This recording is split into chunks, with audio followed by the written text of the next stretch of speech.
Hey guys, and welcome back to my channel. It's Deva, and today, as you read by the title, we will be discussing Remarkably Bright Creatures by Shelby Van Pelt.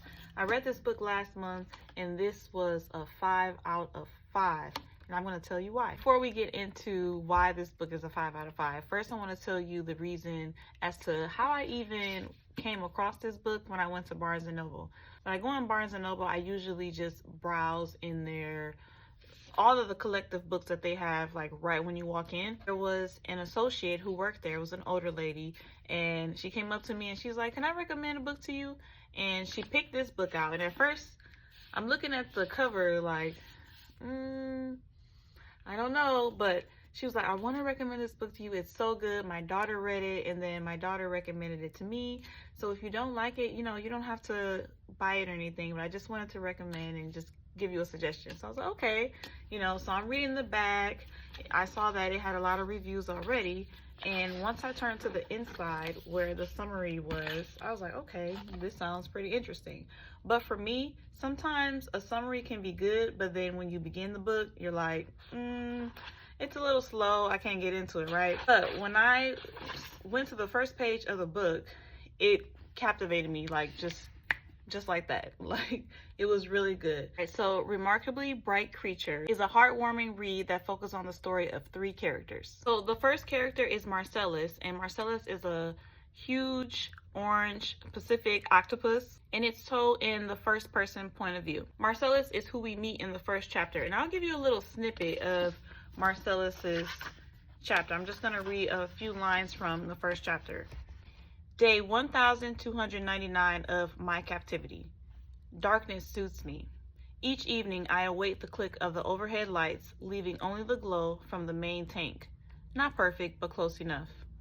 Almost darkness, like the middle bottom of the sea. I lived there before I was captured and imprisoned. I cannot remember, yet I can still taste the untamed currents of the cold open water. Darkness runs through my blood. Who am I, you ask? My name is Marcellus, but most humans do not call me that. Typically, they call me that guy. For example, look at that guy. There he is. You can just see his tentacles behind the rock. I am a giant Pacific octopus. I know this from the plaque on the wall beside my enclosure. So I'll just stop right there. But those few lines got me entranced. I wanted to read more. Like, okay, there's an octopus talking in first person. Like, I want to know more about this book. Marcellus is an octopus who lives in an aquarium in a small town called Saul Bay in Washington State. The second character that we are introduced to is Tova Sullivan. Tova is a 70-year-old widowed woman who works as a janitor at nights in the aquarium that Marcellus is living in currently. 30 years prior to the current story, Tova's son Eric disappeared in a boating accident off the coast. She enjoys her job because it keeps her busy, and she's able to escape all the grief that she feels for the passing of her son and of her husband. Third character that we meet in the book is Cameron. Cameron was abandoned by his mother at the age of 9, and he lived with his aunt. His aunt took care of him for all of his childhood, and he also did not know who his father was. So flash forward to the current story, and Cameron is now 30, and he sets out to attempt to find his biological father, which actually led him to Saul Bay, Washington State, where Tova lives and where Marcellus resides in the aquarium. So each character experiences their own tragedy and loss. You might be thinking, okay, this book sounds a little depressing, but I can assure you it's not. This book doesn't just focus on the negative events that happen in the characters' lives. It shows how each character prevails over their circumstances. Each character finds happiness even though they were dealt with tragedies. Okay, so Marcellus the octopus, back to him. He is a very intelligent octopus, and he somehow, though he lives in an aquarium in a big old fish tank, somehow brings Tova and Cameron together. The reason that they finally come together is that once Cameron sets out to try to find his father in Saul Bay, he ends up getting a job at the aquarium because it was hard for him to keep a job. He was in a band, but the band broke up. He was in a relationship, but him and his girlfriend broke up because he didn't have a lot of things going for himself.